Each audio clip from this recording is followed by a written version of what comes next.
Kampung Peneleh adalah salah satu kawasan tertua di Surabaya, tempat di mana nilai gotong royong dan kebersamaan hidup begitu kuat, dan tempat di mana tokoh-tokoh nasional seperti Soekarno dan Haji Umar Said Tjokro Aminoto membangun pemikiran bangsa.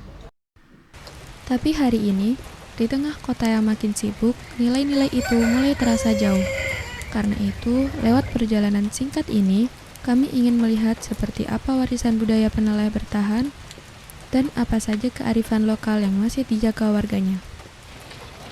Tempat pertama, Sumur Jobong. Sumur Jobong adalah sumur kuno peninggalan era Majapahit yang terbuat dari susunan batu bata tanah liat bakar.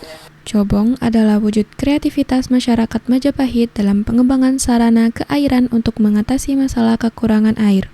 Air tersebut digunakan untuk kebutuhan rumah tangga sehari-hari, ritual keagamaan, dan menyirami tanaman. Sekarang, Sumur Jobong telah menjadi situs cagar budaya. Selain Sumur Jobong, ditemukan pula artefak lain saat proses penggalian, yaitu ada fragmen keramik, fragmen gerabah, fragmen bata kuno, dan fragmen tulang.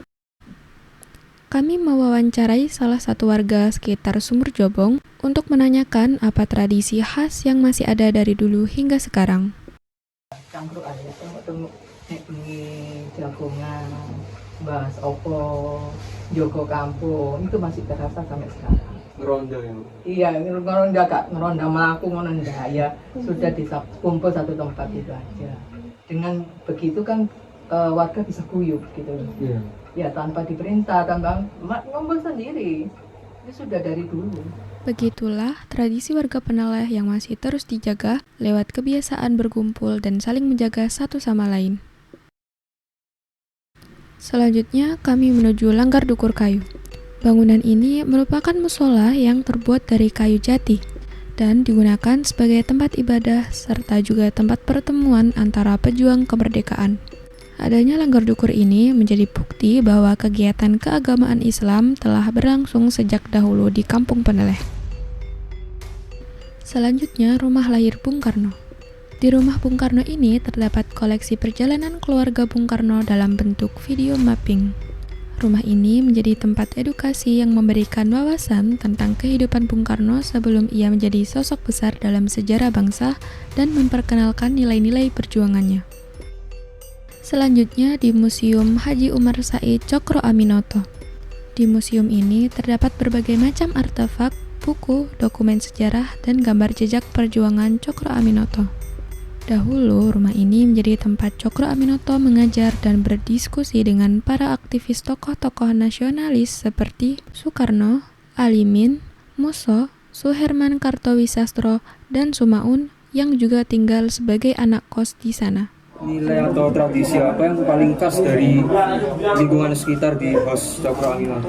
Lingkungan sekitar di museum ini ya. Iya. Nilai paling khas tentunya nilai nasionalisme ya, dan juga perjuangan dari Pak Tjokro itu sendiri.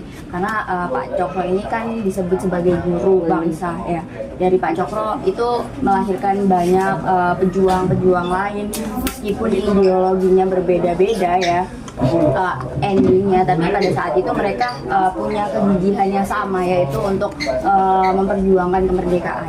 Nah, nilai ini historis dari Pak Tjokro itu sendiri, dan tadi sempat aku sebutin juga. Dan terus di sini kan selain Pak Tjokro itu banyak pejuang-pejuang lain yang emang aktif datang ke sini untuk melakukan diskusi dengan Pak Tjokro, dan dari situ kita bisa refleksi dan juga mencontoh lah tindakan mereka yang aktif pada saat itu kan pasti keterbatasan ilmu sekali ya, tapi mereka tetap kekeh untuk bisa belajar dan berjuang untuk.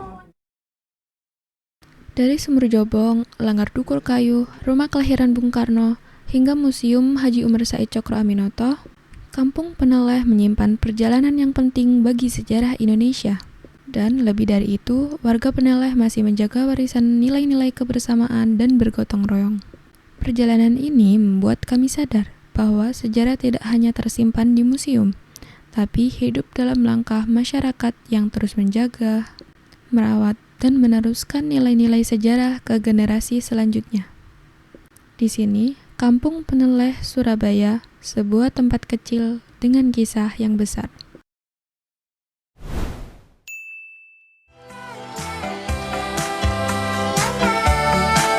Di radio aku dengar lagu kesayanganmu. Ku telepon di rumahmu.